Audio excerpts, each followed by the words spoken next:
Hello and welcome, I'm Thomas Porteous and you're watching the World Report on NewsX World. Let's take a look at some of the top headlines this hour. President Trump says he will tell European leaders at Davos that the US has to have Greenland. European allies and Greenland's Prime Minister reject the pressure after Trump threatens tariffs. President Trump calls Britain's decision to cede sovereignty of Diego Garcia to Mauritius an act of total weakness. He says the move highlights why the US must acquire Greenland for national security. Dozens of ISIS fighters escape prison during heavy clashes between Syrian forces and Kurdish-led fighters. Negotiations between Damascus and the SDF collapse as government troops advance east. Russia launches a drone and missile strike on Kyiv, cutting heating to over 5,600 apartment buildings in freezing weather. One person is killed, another wounded, as critical infrastructure suffers further damage. Russian envoy Kirill Dmitriev says he has arrived in Davos for the World Economic Forum. The summit includes US and Ukrainian delegations as diplomatic talks continue to end the war in Ukraine. France calls President Trump's threat of a 200% tariff on French wine and champagne unacceptable. Paris says tariff pressure will not influence its foreign policy.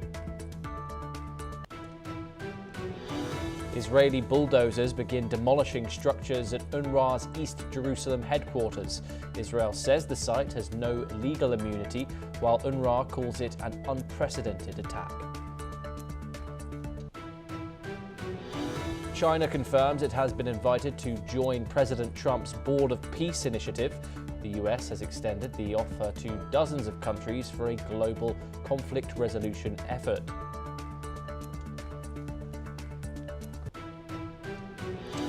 We head to Switzerland for our first story, and Ukrainian President Volodymyr Zelensky has not decided yet on travelling to Davos, as the US has not made it clear if a substantive meeting with President Donald Trump will happen regarding the peace process.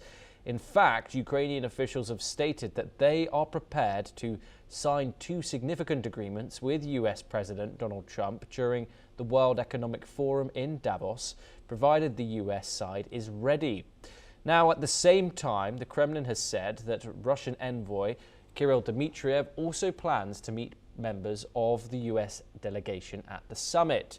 According to Kremlin spokesman Dmitry Peskov, Kirill Dmitriev will pass on information concerning the peace process in Ukraine. Now, the Russian Foreign Minister Sergei Lavrov has stated during his annual press conference that it is unlikely Russia can reach agreements with the current group of European leaders. Lavrov claimed that European leaders remain focused on inflicting a strategic defeat on Russia and are encouraging NATO to prepare for direct military conflict. He has identified Europe and the European Union as a main stumbling block to ending the conflict in Ukraine, specifically contrasting their stance with ongoing diplomatic efforts involving the United States. Joining us now to discuss these developments is Ben Aris. He's a former Moscow bureau chief at the Daily Telegraph. He joins us live from Berlin. Ben, thank you very much for taking the time and joining us once again. It's a pleasure to have you, of course. Now, it's a big week now with the World Economic Forum kicking off. Delegations from all around the world are expected to be in attendance. However, of course, the two geopolitical matters, particularly when it comes to European affairs, of course, Greenland and the Russia-Ukraine conflict, all parties to discuss both issues will be there. However, we're now seeing news that Zelensky is unsure whether Donald Trump is going to meet him here at Davos, but we know that delegations from all three sides are indeed there. What hopes do you have in Switzerland this week? Do you think there'll be any developments when it comes to moving closer to peace? I doubt it. The There was a lot of progress in December in terms of the peace talks. There was a Moscow meeting at the start of December. Dmitriev was going to be there in Davos, participated in that together with the US envoys led by Vitkov. And they thrashed out a 27-point peace plan, which Putin, who was at the meeting, more or less signed off on. However, then there was a series of meetings in Berlin and another key one in Mar-a-Lago between Trump and Zelensky, particularly that one, where they were trying to persuade Zelensky to accept this 27-point plan. He refused. He came back with a 20-point plan. But the whole thing turns on the two key issues of territory. Zelensky's being asked to give up the Donbass completely, and security guarantees. Zelensky's insisting that his allies, particularly the States, give him real Article 5-like military security guarantees that will secure Ukraine's borders in the future against a possible Russian attack. And we got stuck at that point. So the talks now are stalled. There was a meeting in Miami at the weekend between Vitkov and Umerkov, the head of the Ukrainian delegation, where they were talking again. But again, no progress was made at that meeting. And so a prospective meeting between Zelensky and Trump would be all about Zelensky accepting the deal on the table. That's Trump's position. You know, we're done. We've agreed with the Russians. We have a peace plan that would work. You have to accept it. No wiggle room. And Zelensky's stalling. He has to have these security guarantees. That's absolutely key for him. And unless that's going to happen, unless he's prepared to give up the territory, there's no point in meeting Trump. And Trump's well aware of that. And then the mood coming out of the Miami meeting at the weekend is that they're stalled. The two sides are stalled. And so I think the chances of a meeting between Trump and Zelensky are very low, because I don't think Zelensky is willing to back off his security agreement demand. And without that, there's nothing to talk about. Ben, of course, there are two main things, that are concerning the European continent right now. One is, of course, the conflict that we're discussing. The other is Greenland. How could both of these issues work together in dividing that transatlantic relationship at this point in time? Of course, both are at the forefront currently of Donald Trump's mind. What are your thoughts on that? I don't think there is a transatlantic relationship anymore. I think Trump has introduced his new Monroe version, Dunroe doctrine. He's saying the Western Hemisphere belongs to us. According to the new national security strategy he released last year in December, that basically the EU has been downgraded from an equal partner, which it has been since the end of the Second World War, to a vassal of the US, and Trump is dictating to Europe. In fact, the language in the NSS was extremely aggressive against Europe. It was singled out, not Russia, not China, but the EU was singled out for aggressive, very negative comments, where the US has said it will openly interfere in European domestic politics in order to promote far-right candidates. Here in Germany, we have the AfD, a far-right party that's doing extremely well, but is pariahed by the rest of society. And the Trump team are openly backing this neo-fascist party in Germany, and the Europeans are not happy about it. On the European side, they're deluding themselves that there is still some sort of special relationship and that they are partners, and Trump is rubbing their nose in it again and again. And I think Davos will see the same thing. The EU delegation are going there. They're going to try and negotiate with Trump, trying to get him to back off this idea of annexing Greenland, and it's going to go nowhere. Really, it just comes down to if Trump carries through on his threat to put 100,000 soldiers into Greenland and simply take it. Ben, do stay with us once again as we move on to another development from Europe. And the UN Human Rights Chief Volker Turk has expressed outrage over Russia's ongoing large-scale attacks on Ukraine's energy infrastructure. The latest strikes, which occurred last night, have led to widespread power and heating outages in major cities like Kyiv and Odessa, with temperatures dropping below -10 degrees Celsius. Millions of Ukrainians are enduring extreme cold at the moment.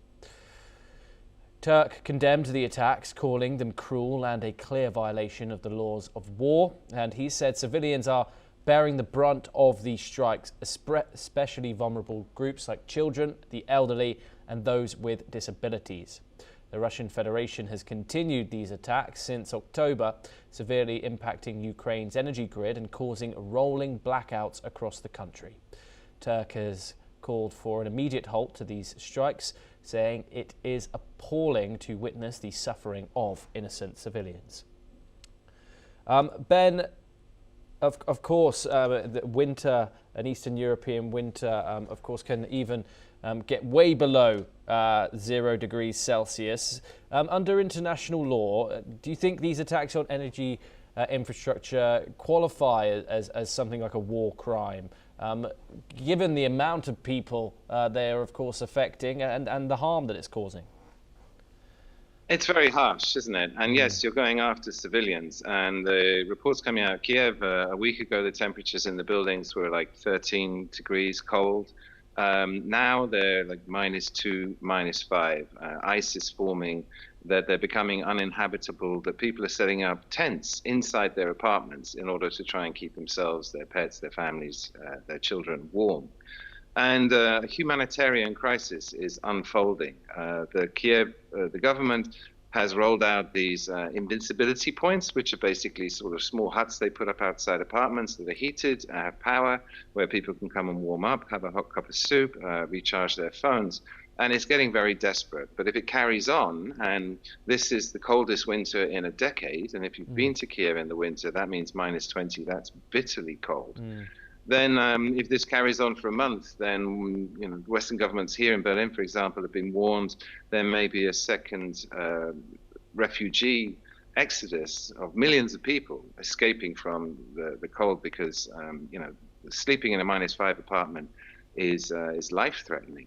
However, as to war crime, this is a complicated point, and the detractors have pointed out that NATO carried out exactly the same policy in the war in Yugoslavia and bombed flat Serbia's power stations, 80%, and gave the same justification, and saying that this would bring a war to the end, that Milosevic, if he wanted to stop it, had to concede to NATO's 5-point plan. And their argument was that because power is necessary for the military machine, that makes it a legitimate military target, and that any civilian problems, this is collateral damage, but it is ultimately justified.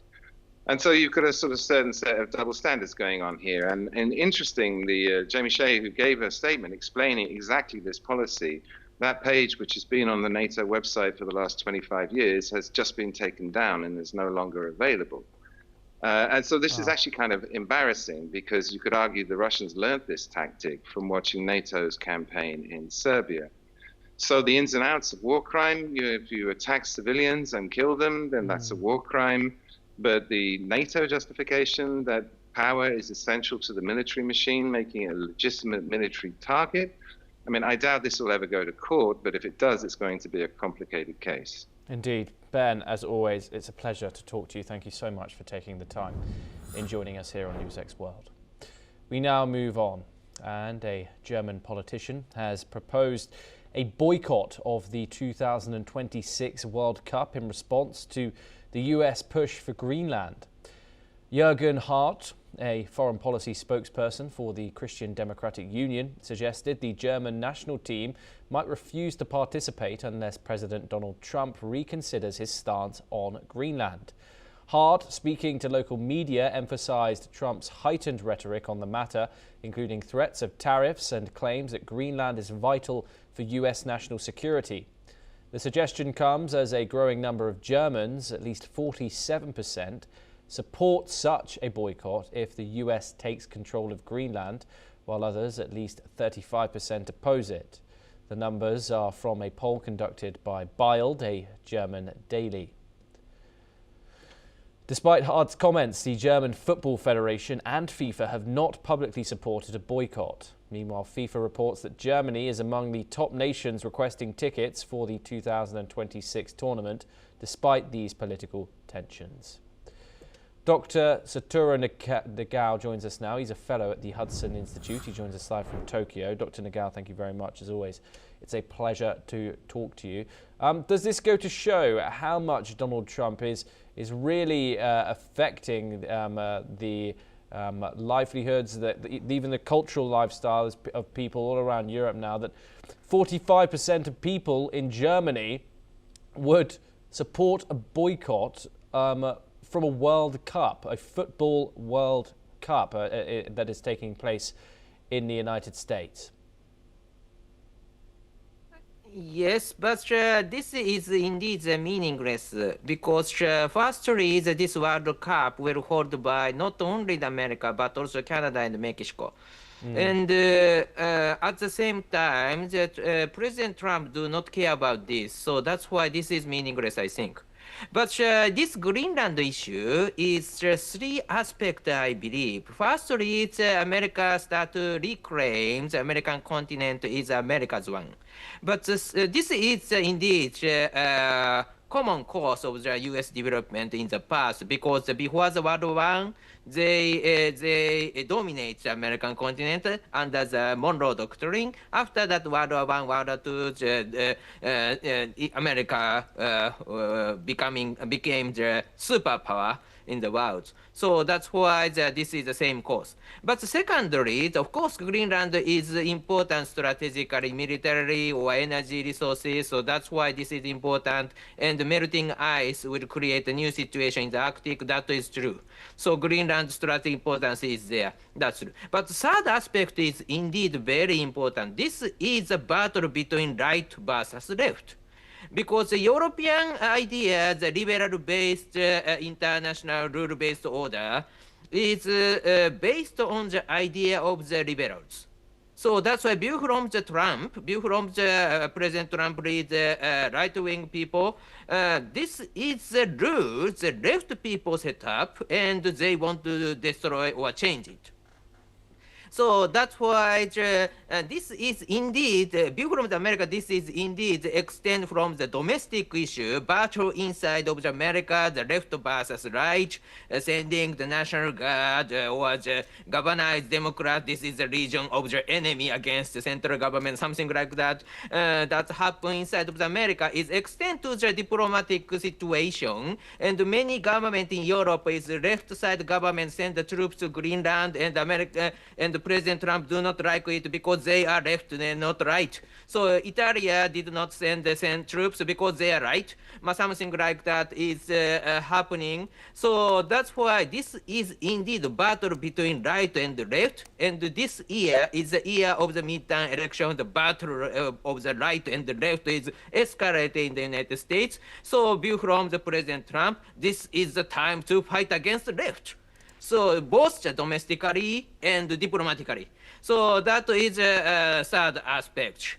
And so that's why indeed this political background is easy to forgotten, but indeed very important we understand now. Yes, Dr. Nagao, thank you very much. Do stay with us as we move on to our next story. And Chinese President Xi Jinping has extended his heartfelt condolences to Spain's King Philippe VI following the tragic high-speed train accident in southern Spain. At least 41 people have lost their lives after a train derailed and collided with another in one of Europe's deadliest rail crashes in 80 years. President Xi expressed deep sorrow over the loss of life, sending his sympathies to the families of the victims and all of those affected by the disaster. The crash, which occurred near Amaduz in Cordoba, has left many injured, with some still in intensive care. Spain's government is investigating the case of the derailment while rescue operations continue in the challenging terrain. Dr. Nagao joins us once again to discuss this. Dr. Nagao, how rare is this for the Chinese President Xi Jinping to express his condolences for something like this? Condolences itself is diplomatic, this is not rare, but at the same time, this chance China want to exploit it, that is also true. Because last September, we know that China leads many countries against the United States, including Russia, North Korea, Belarus, Pakistan also. These are the line up in the parade in China. So China's attitude is very clear in this case. Now there is the Greenland issue or liberal versus right in the between the U.S. and Europe. Under such kind of situation, this is a good chance to destroy the Western group cooperation, and China try to show the good smile to Europe. And but what China want to do is cut the relation between U.S. and Europe and pull the Europe to the China side. So that's why this is a good chance China believe and express condolence. Express condolence is a common way. So on surface, the people do not realize this is political. But when China did, everything is political indeed. Indeed. Dr. Nagel, thank you very much for joining us here on NewsX World. It's always a pleasure to talk to you. We now move on and finish with some news from the tech world. And speaking at the Davos Forum, Microsoft CEO Satya Nadella has said that artificial intelligence must deliver tangible improvements in areas such as health, education and public sector efficiency, or risk losing public support for the energy needed to run it. He also added that AI is poised to build on cloud and mobile technology, spread rapidly and lift productivity across industries and countries. Nadella has said that technology could drive broader local economic surplus and global growth beyond capital spending alone. Let's take a listen in. We as even a global community have to get to a point where we are using this to do something useful that changes the outcomes of people and communities and countries and industries, right? Otherwise, I don't think this makes much sense, right? In fact, I would say we will quickly lose even the social permission to actually take something like energy, which is a scarce resource, and use it to generate these tokens. If these tokens are not improving health outcomes, education outcomes, public sector efficiency, private sector competitiveness across all sectors, small and large, right? And that, to me, is ultimately the goal. Now, OpenAI has announced 2026 as the year of practical adoption. Chief Financial Officer Sarah Fryer said the focus will be on closing the gap between what AI can do and how people, businesses and governments use it. She highlighted the growth OpenAI has experienced, with its compute power increasing from 0.2 gigawatts in 2023 to 1.9 in 2025. This growth has helped their revenue soar from $2 billion to over $20 billion in just 2 years. Fryer also pointed out that OpenAI's progress is tied directly to its technical infrastructure. The company's agreements, including a massive deal with NVIDIA, are fueling this expansion. OpenAI plans to scale further, especially in scenarios like healthcare, science, and enterprise, where AI has direct, impactful applications. In addition, OpenAI is testing ads for ChatGPT in the US, signaling a push towards monetization as it prepares for a possible public debut. Now, South Korean President Lee Jae-myung has called for improvements to the country's drone detection system after a civilian drone was flown into North Korea's airspace. It has been warned by Lee that such incidents could escalate tensions and harm the economy. Meanwhile, photographs of debris and buildings allegedly captured by the drone have been displayed by North Korea. An investigation has been launched and a suspect has been questioned. However, it was stated by Lee that if a South Korean citizen is found responsible, criminal charges for provoking North Korea could be faced. The incident comes as efforts to improve relations with Pyongyang have been made by South Korea, though they have been met with resistance from the north. Let's listen into what the president of South Korea had to say. 또는 민간인이 북한 지역에 무인기 침투를 시킨다든지 이거는 있을 수 없는 일이죠. 전쟁 개생이나 마찬가지죠. 북한 지역에 총 쏜 거하고 똑같잖아요. 멋대로. 근데 이런 걸 어떻게 과감하게 이렇게 할 수 있는지 정말 이해가 안 됩니다. 이게 철저하게 수사해서 다시는 이런 짓들을 못하게 엄중하게 제재해야 되겠습니다. 이런 걸로 불필요하게 그 긴장이 고조되고 남북 간의 대결 분위기가 조성되면 경제에도 악영향을 미치지 않습니까? 그리고 남북 사이에 이런 신뢰가 깨지지 않도록 또 적대의 감정이 제고되지 않도록 최선으로 잘 관리하시기 바랍니다.